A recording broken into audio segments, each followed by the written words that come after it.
For many years, advertising guys have put out these ads saying super mom, super wife, super bahu. This burden of being superwoman is a very high burden. I don't have to be very good at all of these functions every single day because that will drive me into a tremendous sense of guilt. Every time in this country, there is a manel, which is a panel on finance with only men. Yes. I call it out on social media and I get trolled for it because I'm like, is this the representation of financial services that you want to show your daughter? Some of the glass ceiling, I keep saying, is in our head. True. It's not asking for things, it's rating yourself 5 on 10 when you are a 9. So I think this is a part of the story. It's not sharing your story enough.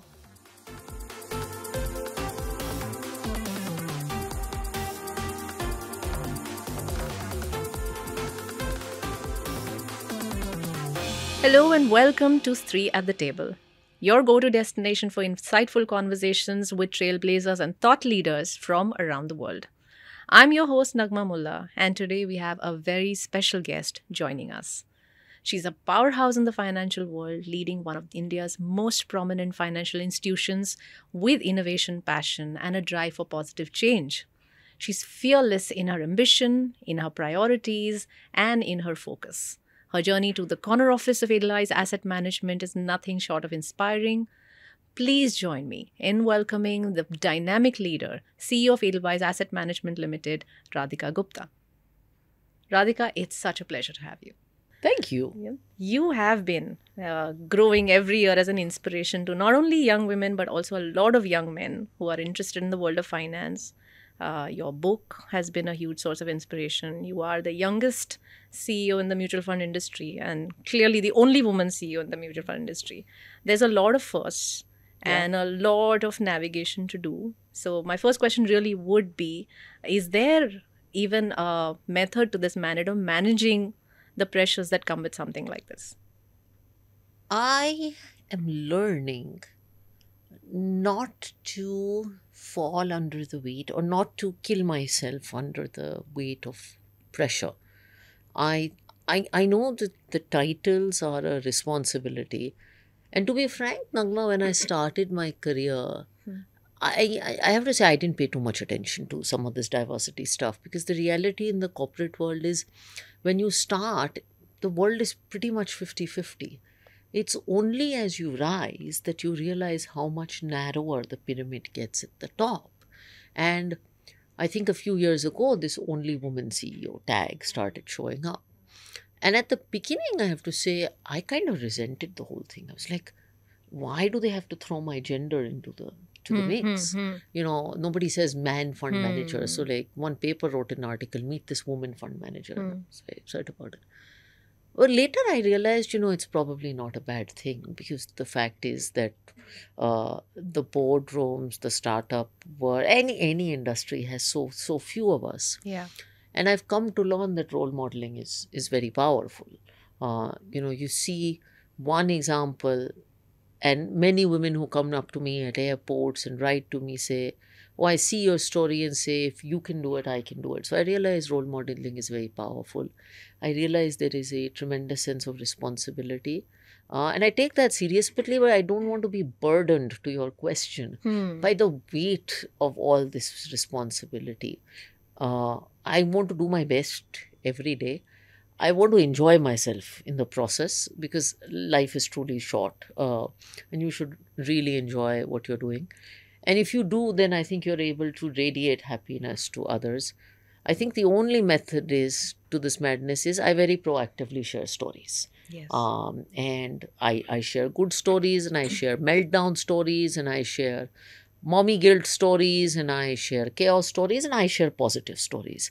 And for me, I think the answer has lied in sharing stories honestly. Yes, you do. You make it all feel real, which is the most beautiful thing about how you share. I've heard many young women feel lighter simply by knowing that you've been there, done that, and you're sharing it in a certain way. So that's definitely a yes. Somewhere I'd read that you'd mentioned that you had asked for the CEO role. Just tell me a little bit about that because a lot of us, I think, don't ask enough. Yeah, and I am not someone who is naturally one to ask. I mean, I've always been a very shy person. I inherently consider myself a very shy person. Um, and I have talked about asking for the CEO role because I have realized, especially when I asked, I was aspiring for a role that I was qualified for in my head, but that was in so I had largely had an institutional finance background. I had worked abroad, and the role I was aspiring for was a mutual fund retail role. Now, the gap between institutional and retail is a very large gap in people's minds. So, I'm not the obvious fit for the role. So, why should I assume Hmm. that people know I will want this? Hmm. That people know I have the capability to do this, even though optically it looks like she's inexperienced, she's never done retail, she's worked abroad. Why should people trust me with this? And why should people read my mind? And that's what I keep telling women. Why do you expect your boss's ecosystem to read your Hmm. mind and say, oh, she's amazing. She may want to do this random role that she has no connection to True. and give it to you until you raise your hand and actually ask. Yeah. And since then, by the way, I relentlessly ask for things. And I ask for things where the chance of hearing a yes is 2%. And I'm quite okay with hearing a no. Of course, it stings and, your ego gets that is okay. But I relentlessly started to ask because I've learned that why should people assume? I also believe that men, with no disregard to them, this is actually a quality they have, are fundamentally a lot more self confident about Correct. their own skills. Yes. They tend to be a little more open to networking because the universe of people to network with is largely men. So you can have that, what you call in the US, drinks conversation or Friday True. club Yeah. conversation Or cigarette breaks or even. cigarette break or or poker parties or True. whatever it is, right? We don't have any of these, right? We have only mommy WhatsApp groups where we have responsibilities. So we don't have any of these fun things. So men are inherently more confident. Yeah. They're inherently more prone to networking, and a lot of these conversations happen. Um, and that's why it's almost easy to get left behind. And there's a cultural similarity when two men are True. talking, especially as you get older. You like people like you. So with women, you have to almost go that extra mile Yeah, and yeah. ask. Is this one of the reasons you just mentioned earlier that at the entry point there's almost a 50-50, and Hmm. as it goes down, do you think this is a contributor to the falling out of workforce thing? I Uh, think it is one, and I don't think people attribute it enough. So I think it's good that you brought it up. hmm, When people talk about the 50% narrowing, hmm, they usually say it is the reproductive years that have got to do with it. hmm. And I agree. I think maternity holds a lot of people back, but I also think some of the glass ceiling, I keep saying, is in our head. True. And it is just not reaching out there. It's giving up before we should give up. It's not asking for things. It's rating yourself a 8 on 10 when you're actually a 9, or not 8 actually, 5 on 10 when you Correct. are a 9. So I think this is a part of the story. It's not sharing your story enough. Yes, and it also then ties into some of the mental health or mental stress Hmm? that is an added layer. It's not, I wouldn't presume to say that men have it easy Uh-huh. in all ways. They also undergo their own stress.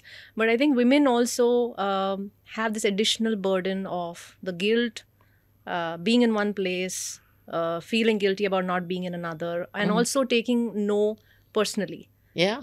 And, for many years, advertising guys have put out these ads saying super mom, super wife, super bahu, super investor, super this. And this burden of being superwoman True. is a very high burden. And I keep reminding myself I don't need to be super at everything at Hmm. all points in time. Hmm. Firstly, there are certain things I'll never be super at. There are things I'll genuinely suck at.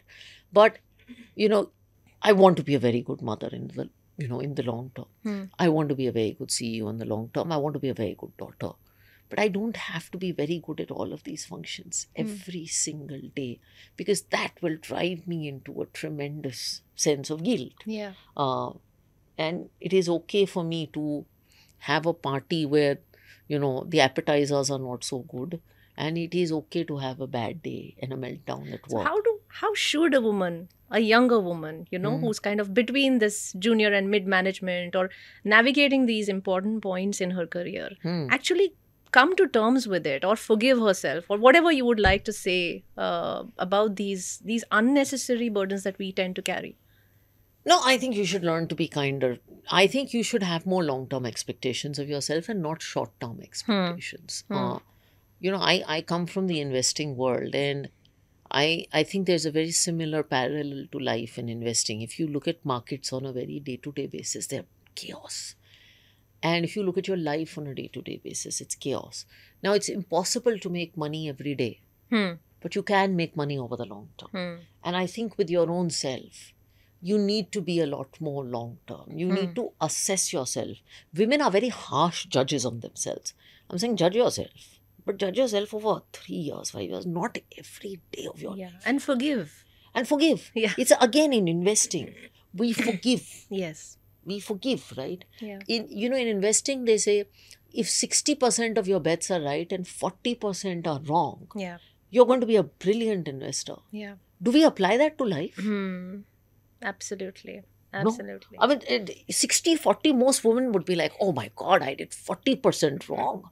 I suck. Yeah. 40 is a big number. Even for 10%, I think there's a lot of beating up. There's a lot of beating for 10%. Yes.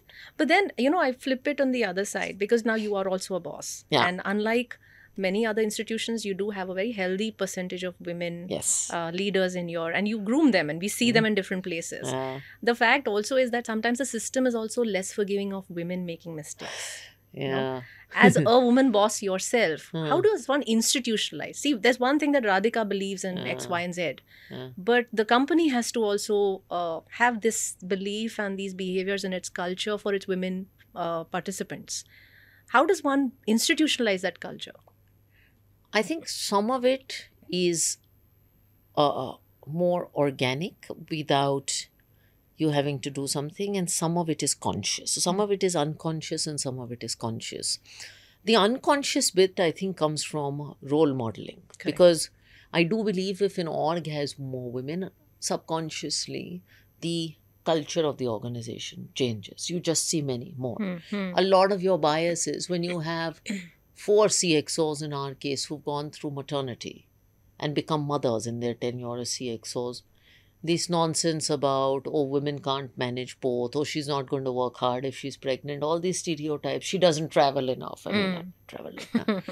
All of this goes away without saying anything. I think in people's mind, it goes away. So that is one. Some of it, I think you have to consciously correct behavior. You have to consciously hear what the walls are saying and the biases that exist. Like I have heard in our own teams at some point, not now, that it's not a great idea to have a woman because she won't travel at night. Some of those things. True. Or she won't come back to work after. Some of that, honestly, you have to call out. Or I've seen when a woman cries, and I think we should normalize crying at the workplace, not every day, but crying at the workplace broadly. When a woman cries, it's very easy for people to label her as emotionally immature. Yeah. It's then that you need to sit down and counsel and consciously go out there and say, no. True.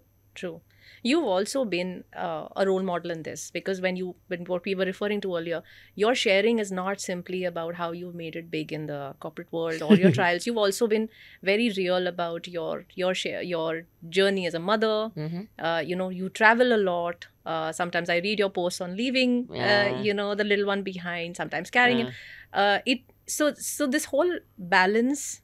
To maintain, again, it's an unforgiving balance. Again, it's you can't really be 100% happy all the time. How do you do it in your personal life?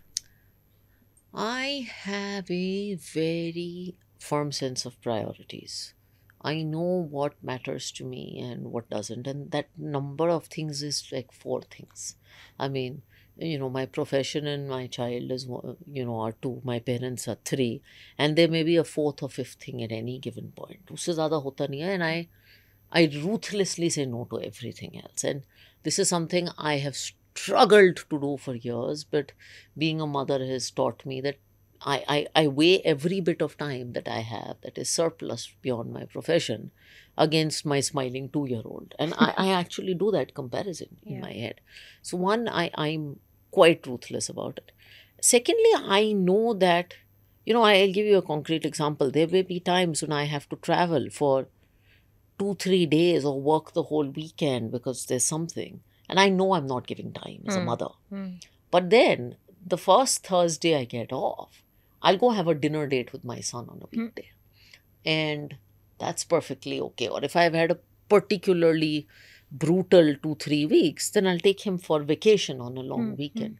So I make sure I compensate. Correct. Not that day. And it's not pressure on my Yeah. head to compensate. It's my desire to compensate. Yes. That You're doing plays. it with joy. I'm doing it with joy. I want to do it. Yeah. But I make sure I compensate for the buckets. Yes. And I think my system is now self-correcting to compensate. It gives me those signals. True. True. Saying, you've got to compensate. No, now. but you said something very interesting, which is the power of saying no. Yeah. And the confidence to say no, to realize this is not what I want and I should say it. There is a fear of saying no that is like a pandemic Yeah. within this gender, particularly. We are such pleasers, Yeah. essentially. Household has told you that 10 लोग 10 चीजें मांगे आप हाँ ही बोलोगे. Correct. Saying no is so hard, but when you don't do it, you're being unfair to yourself and you're being unfair to the things that matter. And it's better to do 3, 4 things well than do a lot of things averagely. I mean, again, investing teaches you a little bit about focus. So saying no for me is an evolution. But if you don't say no enough, you are being unfair to yourself. In fact, I still think I don't say no enough. I need to say no more. More power to that. But and is this because you've been in the US, you've worked there, you've been here? Is it an India thing? Is it US? Is it different out there, or is it the same for women across workforces in different countries? What's the difference between women in India and women out there? I think the workplace numbers are as bad, actually, in Yes. both places. Shockingly, So yes. I don't think we should be harder on ourselves in India. In fact, finally in this country, we've had a women prime minister. It took them many more years to have a major bank run by a woman. We've done Yes. it, many years ago. We've had, we have a women finance minister. So I think we've hit our punches on that compared to the Western world. I don't Yeah. think, and I think in my experience working in US finance and India finance, if I had to argue, I would find India easier. Really? Yeah, India more. We as a society have greater appreciation for family as a structure. That's true. I mean, you still struggle with paid maternity leave in the US, right? I think our society is far more accepting of not just a woman, but a man's role as a employee, but also as a father, as a son, as a husband, etc., etc. So I think as a family, as a society, we are far more understanding about family. So on average, I think it's as bad anywhere. I think in India, the only difference is the burden of managing housework is disproportionately higher on the woman. In the US, men, because there is no choice there, tend to be more equal partners. But in India, we also have a much larger support system. Yeah, And that you can't take for granted. that's true. I mean, whenever I go back to the US, I keep saying, I just went back, that I could never do the things I wanted. I mean, if I look at last year, I was Amphi Vice Chair for a period. I was CEO, of course. I was Shark Tank judge. And I was a mother. I don't think I could do that in most parts of the Western world. Absolutely. And now that you talk about a supportive structure in society at home, a supportive structure in the workforce is made up of both, ideally should be made up of both men allies and women allies, which doesn't always work out.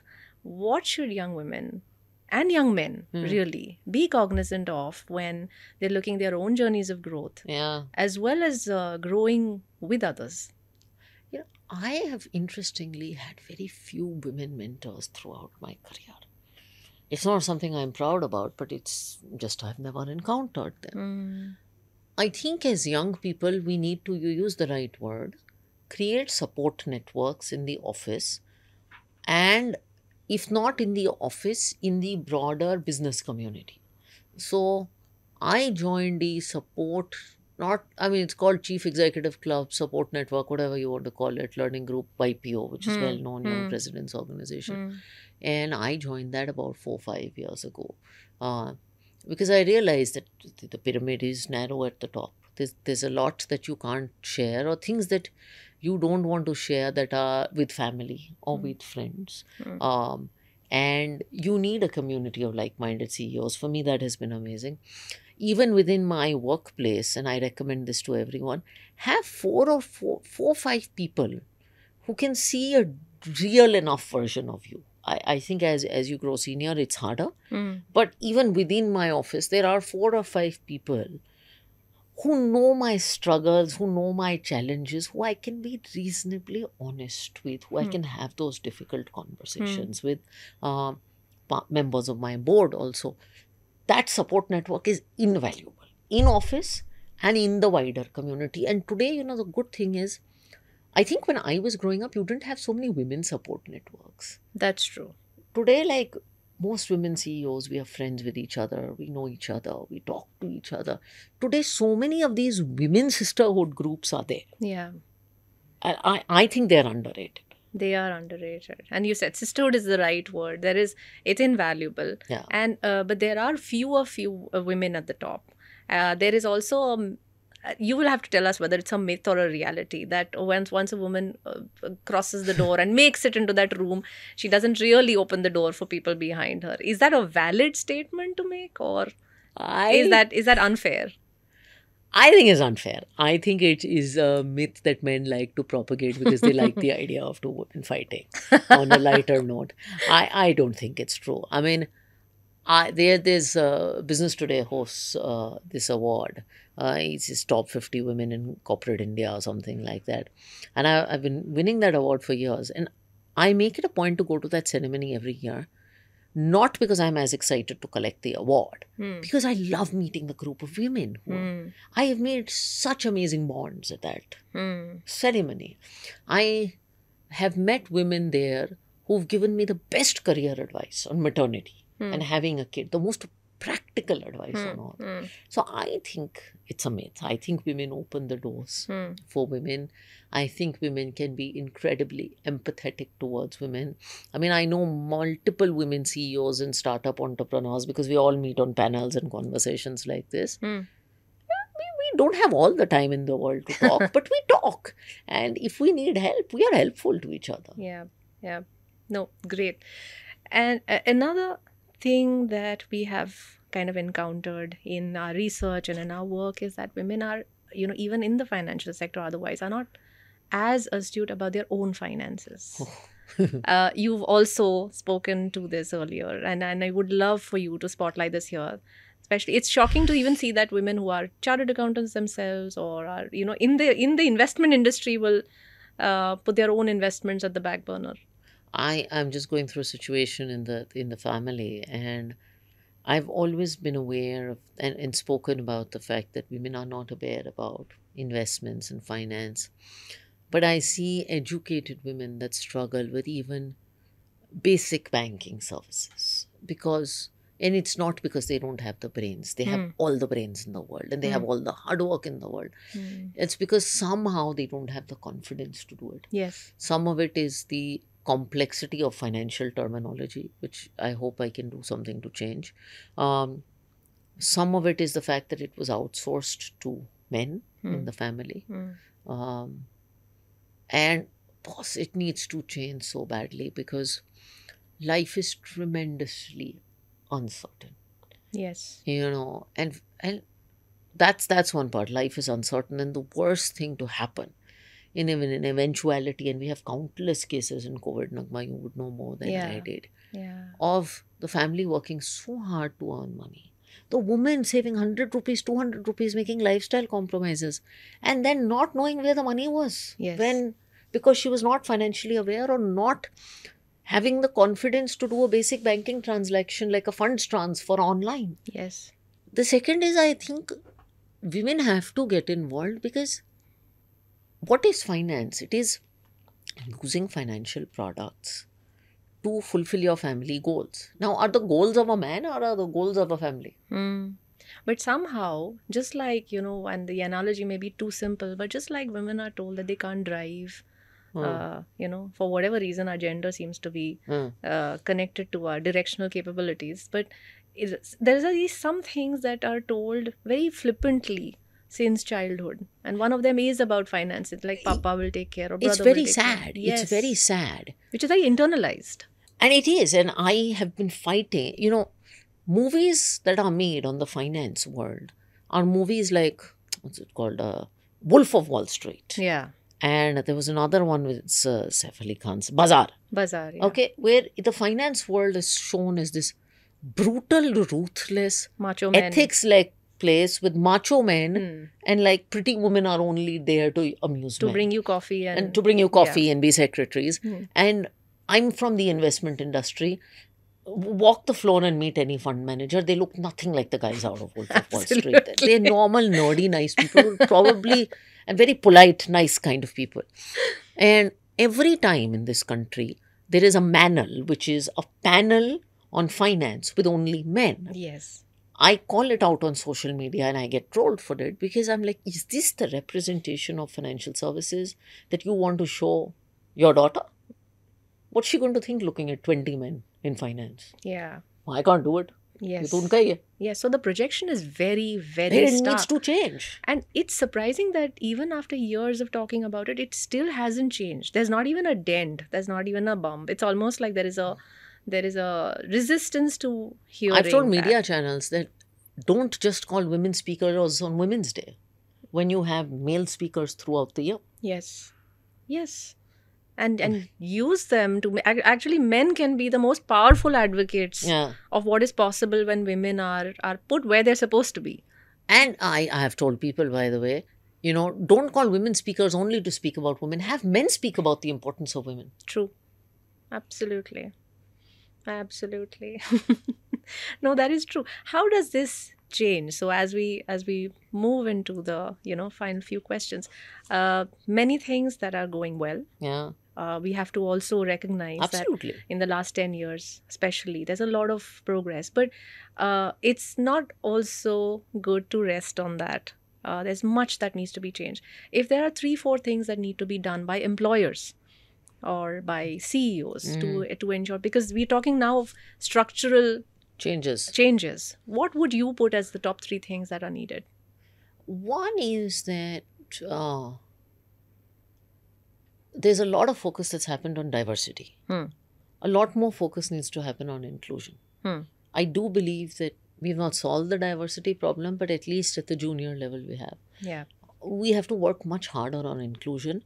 And I feel inclusion is a much more complex problem than diversity because diversity is finally about getting the numbers. But making sure those women feel welcome, fit, included. And it's not just gender diversity. It's always, I think we need to spend a lot of time on inclusion. On maternity, I specifically think a lot of work has been done on policies and good work has been done. But, if you're going to solve a woman's problem after she's pregnant, you've lost the woman in that sense. I think the counseling at a corporate level needs to happen 1 year before she thinks about conceiving, all the way till 1 year after. Because I believe, having gone through this recently, pregnancy is a very complex space for physical health. It is an even more complex space for mental health, particularly after you've had the child. So I actually think mental health counseling and the corporate working hand in hand with the woman over the next 2 years. And then I think targeting, which has been our success story, targeting high potential women and pushing yourselves to get these women to realize their potential needs to happen. Yeah, fantastic. And what should a woman in workforce right now, if there were 3 things that you would like to say as someone who's navigating younger women who have high aspirations, what should they keep in mind? One is, I have those aspirations and vocalize them because I have always said women have a complex and troubled relationship with ambition. Yeah. So I think it's important to have those aspirations. That's such a beautiful way to articulate. They do. They do. Yes. I think it's a troubled relationship, and I think you have to sort out your relationship with ambition. Yeah. Really, really, it is that. So, have I ambitions? Vocalize those ambitions, not just in the workplace, but in the home, Yeah. because half the problem is Home. often at home. The second, I think, is as you're thinking about planning a family, don't give up too soon. I think a lot of women become overwhelmed by the potential challenges of the problem. And I would just tell you, as someone who's gone through this, you don't have to have a plan. Like, I was added to a mommy WhatsApp group, which is my favorite topic, 2 days before I conceived, and all the mommies, many of them who were not working, knew what to take to the hospital and what nail cutter for a baby is rated what star. And I was so lost, and I was like, how am I going to get through this? But the reality is I've gotten through, and I think my son is quite cute Fine. and quite nice. Without And the it's- nail cutter. he's got a nail cutter, but I don't know which brand it was and whatever rating it had. So I think you don't stress yourself too much, because sometimes you get paralyzed by fear and you give up. Yeah. And the third is, we talked about this, but ask for help. I mean, we also struggle to ask for help, right? Men struggle to ask for directions, women struggle to ask for help. We just don't ask for help. Yeah. And ask for help at work. Yeah. Ask for help at home. Say, I'm tired and I can't do this. I have an issue and I need help. And I think people do help. But ask for help. Don't do it alone. Yeah. On that very, very beautiful note, thank you, because you have made this whole conversation so rich, and it has added a lot of value to what we are aiming to do through Three Leads. So thank you very much. We really, really appreciate the time you've taken out and the way you share. Always appreciate that. Thank So, you. It was Thank actually you. a lot of fun. And may you keep flying, and may you have Thank many, you. many women flying because of you. Thank you. Thank you.